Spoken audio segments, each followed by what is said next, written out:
So hello everyone, I welcome you all to the video lecture series Linear Equation in Two Variable. In this video, we are going to complete example 6 and example 7.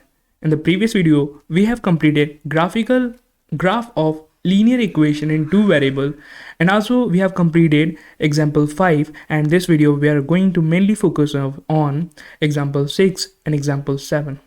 So without wasting time, let's start. Example 6 में क्या पूछा है draw the graph of x plus y equals to 7.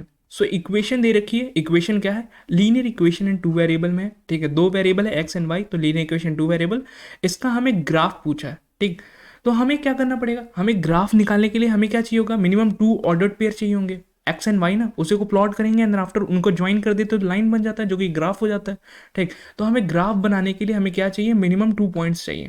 Okay, we need minimum 2 points, means minimum दो x and y चाहिए. ठीक, अब हमें ordered pair मतलब x and y ordered pair चाहिए. ऑर्डर्ड पेयर मतलब क्या होता है? ऑर्डर्ड पेयर मतलब होता है कि जो लाइन पे लाई करता है, जो लाइन पे लाई करता है हम उसे बोलते हैं ऑर्डर्ड पेयर. ठीक, या तो उसे बोलते हैं सॉल्यूशन या रूट बोलते हैं, जो कि लाइन को सेटिस्फाई करता है, लाइन पे लाई करता है, तो वो ऑर्डर्ड पेयर है, वो सॉल्यूशन है, वो रूट है. ठीक, तो अब हमें सॉल्यूशन निकालना है मेनली, तो हम सॉल्यूशन निकालना जानते हैं. सॉल्यूशन निकालने के लिए हम लोग क्या करेंगे? हम एक टेबल बनाएंगे ऐसे करके. ठीक, हम एक टेबल बनाएंगे और हम एक्स वाई और दो बॉक्स बनाएंगे, क्योंकि हमें एक ग्राफ मतलब एक इक्वेशन जो लाइन को रिप्रेजेंट करता है उसे ड्रॉ करने के लिए मिनिमम हमें 2 पॉइंट चाहिए होते हैं. ठीक, मिनिमम हमें 2 पॉइंट चाहिए. ऐसे और ऐसे हम उसे ज्वाइन कर देंगे, हमारा लाइन बन जाएगा. एक पॉइंट से नहीं कर सकते, क्योंकि एक पॉइंट से इन्फिनिट मैनी पॉइंट्स बन सकता है, और 2 पॉइंट्स अगर मिनिमम मिल जाएगा तो हमें एक लाइन का इक्वेशन बन जाएगा. अब मिनिमम 2 पॉइंट्स मैंने बोला, उससे ज़्यादा बहुत ढेर सारे पॉइंट्स बना सकते हैं, बट मिनिमम 2 पॉइंट्स चाहिए एक लाइन को फॉर्म करने के लिए. ओके, तो यहाँ पे दे रखा है एक टेबल बनाएंगे एक्स वाई. हम क्या कर सकते हैं? एक्स की वैल्यू 0. हमने बहुत ही ईजी वे सीखा था एक्सरसाइज 4.0 और 4.1 में सॉल्यूशन निकालने का, कि हमें बहुत मिनिमम कैलकुलेशन करना है, हमें कैलकुलेशन बहुत ही कम करना है. तो हम क्या करेंगे? एक को 0 रख देंगे तो दूसरी की वैल्यू निकल जाएंगी, और दूसरी को 0 कर देंगे तो पहली की वैल्यू निकल जाएगी. ठीक, तो यही करेंगे. मैक्स की वैल्यू 0 रखेंगे. हमने 0 x plus y equal to 7 में हमने 0 रखा एक्स की वैल्यू, तो 0 plus y equal to 7, that is y equal to 7. तो वाई की वैल्यू क्या गई? 7 हमने रख दिया यहाँ पे. ठीक, अब हम क्या करेंगे? वाई को 0 रखेंगे, क्योंकि एक बार एक्स को 0 रखें वाई निकाले, एक बार वाई को 0 रखेंगे एक्स निकालेंगे.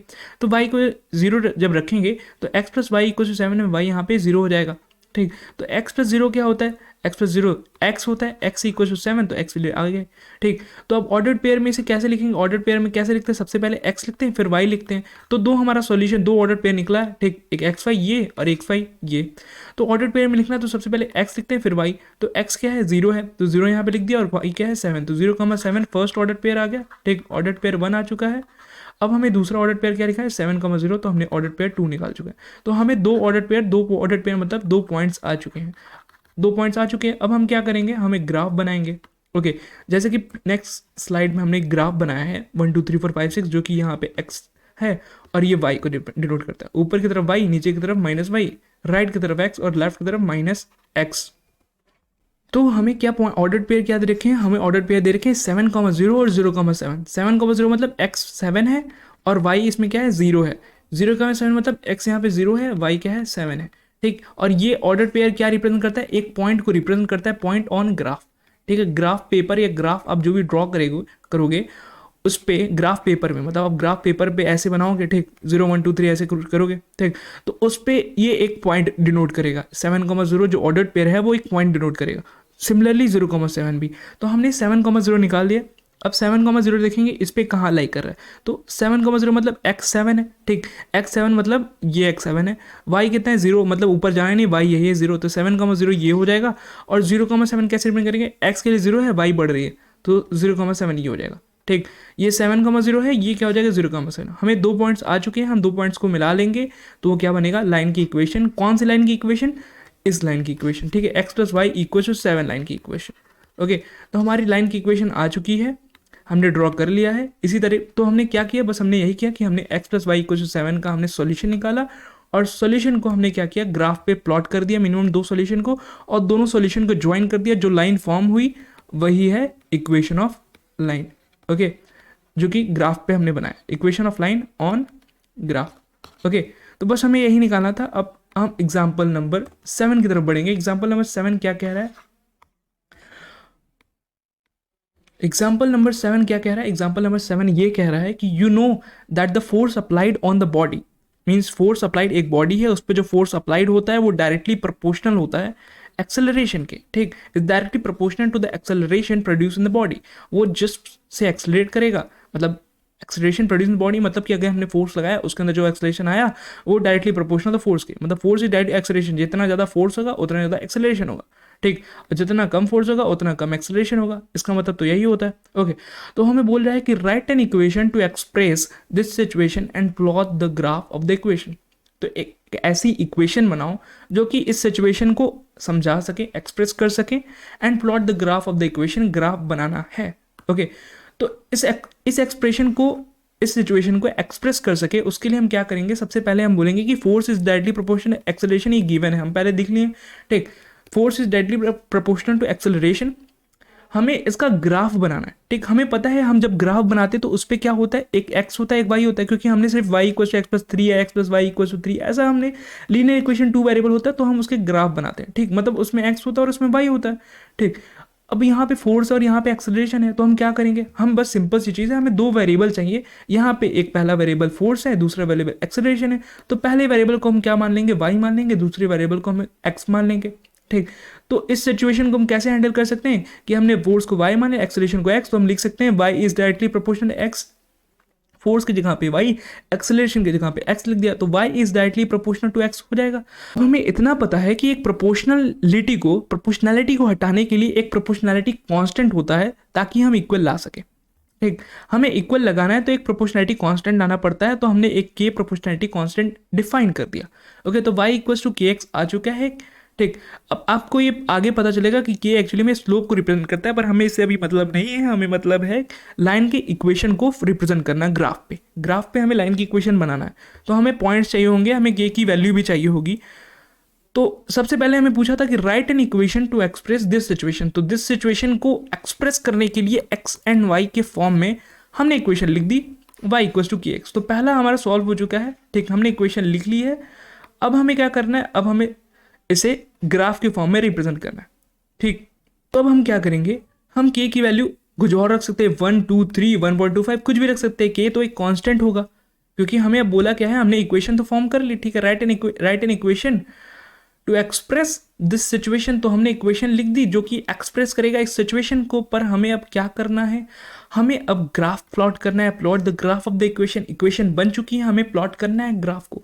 तो हमें के की वैल्यू नहीं पता है, क्योंकि हमें जब भी पता होना चाहिए तो कि हम जीरो रखते हैं तो यहाँ पे कोई कांस्टेंट वैल्यू आता है, बट यहाँ पे अगर जीरो रखेंगे जीरो आएगा, पर 1 रखेंगे तो यहाँ पे 2k आ जाएगा। पर हमें के की एक सर्टेन वैल्यू चाहिए, तो हम क्या करेंगे? सर्टेन वैल्यू के की वैल्यू 1 रख सकते हैं, 2 रख सकते हैं, 3 रख सकते हैं, कुछ भी रख सकते हैं, क्योंकि ये जनरली रियल नंबर होगा जो कि कांस्टेंट होगा, ठीक।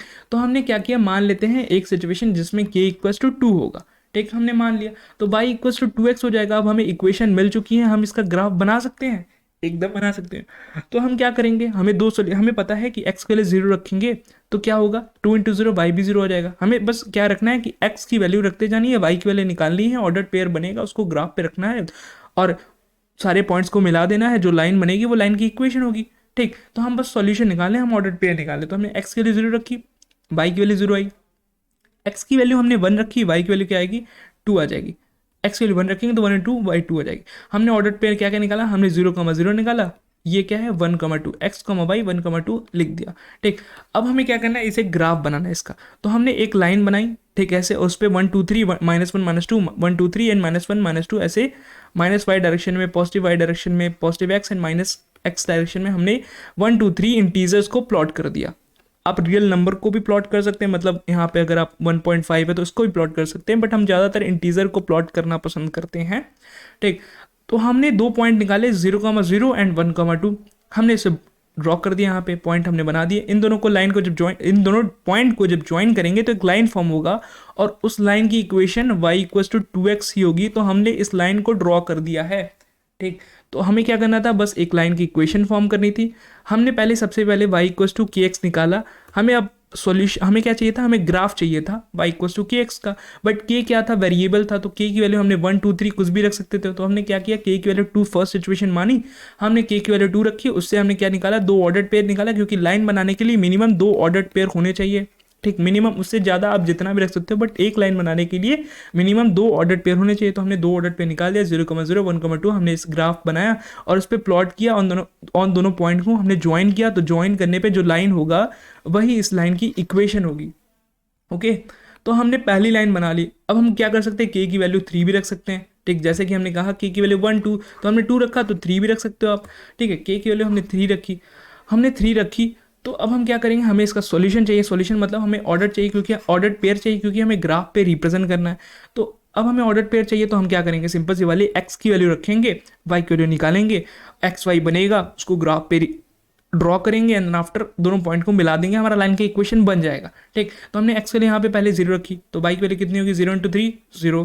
एक्स की वैल्यू 1 रखी तो कितना होगा, 1 × 3 3 बाई 3 हो जाएगा। तो हमने ऑर्डर पे निकाल दिया कि 0,0 और ये 1,3। सबसे पहले एक्स लिखते हैं, फिर वाई लिखते हैं और दोनों को कॉमा से रिप्लेट करके ब्रैकेट में लिख देते हैं। ठीक, अब हम क्या करेंगे, एक ग्राफ बनाया। ठीक, हमने एक्स एक्सिस और वाई एक्सिस को ड्रॉ किया, उस पर प्लॉट कर दिए सारे इंटीजर को, इधर पॉजिटिव इंटीजर होंगे, इधर निगेटिव इंटीजर होंगे, इधर भी पॉजिटिव ऊपर की तरफ और नीचे की तरफ निगेटिव इंटीजर्स होंगे। आप रियल नंबर लिख सकते हो, मैं नहीं बोल रहा हूँ, बट इंटीजर्स हम जनरली ड्रॉ करना पसंद करते हैं, क्योंकि हम इंटीजर्स वैल्यू ज़्यादा पसंद आती है। ओके ओके, अब हमने क्या किया, हमने ड्रॉ कर लिया। हमें क्या करना है, अब 0,0 1,3 को पॉइंट आउट करना है कि कहाँ है। तो 0,0 ये है, 1,3 क्या है, एक्स की वैल्यू 1 होगी, वाई की वैल्यू 3 होगी, तो 1 और वाई कितना है 3, तो 1 इधर 3 है। तो हमने ड्रॉ किया, हमने देखा ये 1,3 है। अब दोनों पॉइंट को हम ज्वाइन कर देंगे तो क्या बनेगा, ये हमारा बन जाएगा लाइन जो हमें फॉर्म करना था। हमें एसी को तो ड्रॉ करना था, एक इक्वेशन है उसकी लाइन ड्रॉ करनी थी, तो हमने लाइन ड्रॉ कर दिया, तो हमारा ये काम हो चुका है। ओके, अब मैं कुछ बताता हूँ कि हमने क्या ऑब्जर्व किया। कुछ चीज़ें ऑब्जर्व की कि जब हमने पहले में y = 2x रखा था तो लाइन की इक्वेशन, लाइन ऐसा बन रहा था, ऐसा ड्रॉ हो रहा था। ठीक है, लाइन की इक्वेशन जब y = 2x थी तो हमारा लाइन ऐसा ड्रॉ हो रहा था। जब y = 3x था तो लाइन थोड़ा ऊपर की तरफ ड्रॉ हो रहा था। देखो यहाँ पे थोड़ा नीचे की तरफ है, यहाँ पे थोड़ा ऊपर की तरफ ड्रॉ हो रहा था। ठीक, तो हमने ये देखा कि y = 2x था जिसमें k की वैल्यू 2 थी। हम मान लेते हैं k as a k1। Okay, क्योंकि हमें अभी थोड़ा कंपेयर करना है तो k कंपेयर नहीं कर पाएंगे। हम मान लेते हैं कि यहाँ पे k था, उसको हमने k1 बोल दिया और k1 की वैल्यू क्या थी, 2 थी। यहाँ पे y = 3x में क्या थी, k2 की वैल्यू 3 थी। अब देखो y = 2 ये है, ये 2 है, ये क्या है 3 है। ठीक, तो इसका एंगल हमने बोला y = 2 वाला, मतलब y = 2 वाले की जो इक्वेशन आएगी वो y = 2x था। तो हमने बोला वो x एक्सिस से θ1 एंगल बना रहा है। ठीक, ये y = 2 वाला जिसकी इक्वेशन है y = 2x। ओके, और हमने बोला कि y = 3x जिसकी लाइन की इक्वेशन है, ये लाइन की इक्वेशन है। ठीक है, इस लाइन की इक्वेशन y = 3x है जिसपे k की वैल्यू 3 थी। हमने बोला वो जो है वो θ2 एंगल बना रहा है। ओके, x एक्सिस से, इस x एक्सिस से वो θ2 एंगल बना रहा है। ठीक, और हमने ये ऑब्जर्व किया कि ये जो k2 है, k2 जो कि 3 है, मतलब k = 3 को हमने k को k2 बोल दिया। ठीक, जो k2 है वो k1 से बड़ा है, 3 इज ग्रेटर देन 2, तो k2 is greater than k1। और फिर हमने ये भी ऑब्जर्व किया कि जब k2 is greater than k1 है तो इसका एंगल जो है θ2 क्या बता रहा है, एंगल बता रहा है। तो θ2 जो है वो θ1 से ज्यादा है। ठीक, तो θ2 इज ग्रेटर देन θ1, इसका मतलब ये है कि जब k2 is greater than k1 होगा तो θ2 इज ग्रेटर देन θ2 भी होगा। ठीक, अगर θ2 ग्रेटर देन θ1 है तो k2 is greater than k1, और अगर k2 is greater than k1 है तो θ2 इज ग्रेटर देन θ1। ठीक, अब हम ये क्यों बता रहे हैं, क्योंकि अगर मान लो आपको बोल दिया कि y = 4x ड्रॉ करो, आपको पॉइंट नहीं निकालना है, डायरेक्ट ड्रॉ करो। ठीक, कि वो ऐसे ड्रॉ होगा कि इसके ऊपर या इन दोनों के बीच में ऐसे लाइन जाएगा, वो ऐसे जाएगा कि इन दोनों के बीच से लाइन जाएगा ऐसे, या ऐसे जाएगा। आपको बोल दिया है, आपको पॉइंट्स नहीं निकालना है, आपको डायरेक्ट ड्रॉ करना है, बस बताना है। ठीक, कि कैसे ड्रॉ होगा। ठीक, तो आपने क्या देखा, आपने देखा कि ये 4 है और ये y = 3x था। ये क्या था, इस लाइन को क्या बोल लेते हैं हम, इस लाइन को बोल लेते हैं y = 3x। इसका स्लोप था, इसका मतलब एंगल जो था, बेस एंगल, मतलब x एक्सिस से जो एंगल बना रहा था वो θ2 था। ठीक, अब हमने देखा कि k, इसको क्या बोलते हैं, इसको मान लेते हैं ये k3 है। ठीक, तो हमने देखा कि 4 इज ग्रेटर देन 3, एकदम 4 इज ग्रेटर देन 3 है। ठीक, तो इसको हमने k3 बोल दिया, मतलब k3 जो है k2 से बड़ा है। भाई एक्चुअली में k3 क्या है, k3 तो 4 है, तो अगर 4 इज ग्रेटर देन 3 है तो k3 और 3 क्या है, k2 है। 3 क्या है, हमने बोला है 3 बोला है k2, तो k3 is greater than k2। और अगर हम बोलते हैं कि k2 is greater than k1, मतलब θ2 इज ग्रेटर देन θ1, उसी तरह k3 is greater than k2 तो θ3 इज ग्रेटर देन θ2। मतलब हमने देखा कि अगर k3 k2 अगर गिवन है, यहाँ पे गिवन था, यहाँ पे ये k3 था, ये k2 था, गिवन है, तो हम बता सकते हैं कि उसका θ3 मतलब उसका एंगल जो बेस से जो एंगल बनाएगा वो कैसा होगा। तो हमने देखा कि theta 3 is greater than theta 2, मतलब हमने ये देखा कि y इक्वल्स टू 4x जो है वो जो बेस से एंगल बनाएगा, ठीक, ये जो बेस से एंगल बनाना थीटा 3 वो ग्रेटर होगा थीटा 2 से, मतलब थीटा 2 से बड़ा होगा। तो थीटा 2 कैसे आना चाहिए, नीचे आना चाहिए, ठीक, ये थीटा 2 होना चाहिए। तो हमने यही किया, ये देखो यहाँ पे ये थीटा 2 था, k इक्वल टू 3 मतलब y इक्वल 3x वाला, और ये कौन सा ग्राफ हो गया, ये ग्राफ हो गया y इक्वल टू 4x वाला, जिसका k3 है, k3 इक्वल टू 4 है, और जिसका एंगल थीटा 3 है, और इसका थीटा 3 देखो एंगल ग्रेटर है, ये थीटा 3 ये थीटा 2, तो थीटा 3 ग्रेटर देन थीटा 2 है, ठीक। अब आपको ये समझ में आ गया होगा, ठीक। मैं अगर नहीं समझ में आया तो नेक्स्ट स्लाइड पे जो क्वेश्चन है उससे भी समझ में आएगा। तो अब मैं अगर जिसको जिसको समझ में आ गया है उससे मैं क्वेश्चन पूछता हूँ कि अगर y इक्वल टू k1x दिया है और अगर y इक्वल टू k2x दिया है, तो आपको ड्रॉ नहीं करना, आपको बस बताना है, उसका डायग्राम गिवन है, ठीक, आपको डायग्राम दिया हुआ है ऐसे, तो आपको बस बताना है कि रेड लाइन से जो बनाई गई है लाइन वो कौन सी इक्वेशन बता रही है, और जो ग्रीन लाइन से लाइन ड्रॉ की गई है वो किस लाइन की इक्वेशन है, मतलब y इक्वल टू k1x है या y इक्वल टू k2x है, ठीक है। और रेड क्या बता रहा है, y इक्वल टू k1x बता रहा है या y इक्वल टू k2x बता रहा है।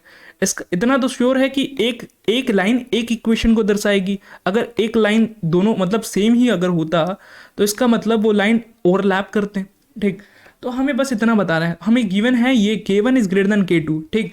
तो हम क्या करेंगे, हम मान लेते हैं कि y इक्वल टू k1x जो है वो उसका एंगल जो है बेस मतलब x एक्सिस बेस से जो इक्वेशन का जो एंगल है वो थीटा 1 है, और y इक्वल टू k2x भी एक लाइन ही होगा, और हम मान लेते हैं कि x एक्सिस जो बेस है उससे जो एंगल ड्रॉ हो रहा है, एंगल जो बन रहा है वो थीटा 2 है, ठीक।